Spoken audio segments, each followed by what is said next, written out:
এই 10 দিনের আমল সমূহের মাঝে একটি আমল হচ্ছে নফল সাওম। আমাদের বেশি বেশি করে নফল সাওম এই 10 দিনে রাখতে হবে। এ ব্যাপারে সুনান নাসাইর মধ্যে একটি হাদিস এসেছে। সুনান নাসাই হাদিস নম্বর 2439 নম্বর হাদিস, 2439 নম্বর হাদিস সুনান নাসাইর মধ্যে এসেছে।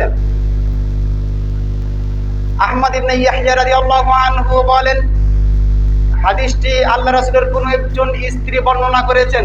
আন্নান নবী সাল্লাল্লাহু আলাইহি ওয়াসাল্লাম কানা ইয়াসুমু, নবী সাল্লাল্লাহু আলাইহি ওয়াসাল্লাম সাওম পালন করতেন তিসআন মিন জিলহজ, জিলহজের 9 দিন।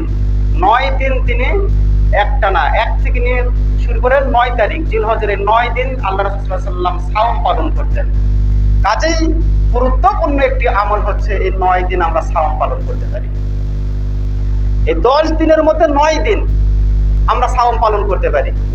আমরা যারা ইচ্ছুক, যারা আমরা পারবো, নেকির ইচ্ছা করব, আমরা ইচ্ছা করলে একটানাও পারি, মাঝে মধ্যে বাদ দিয়েও আমরা আমাদের সুবিধা মতো করতে পারি, যেহেতু নফল সাওম।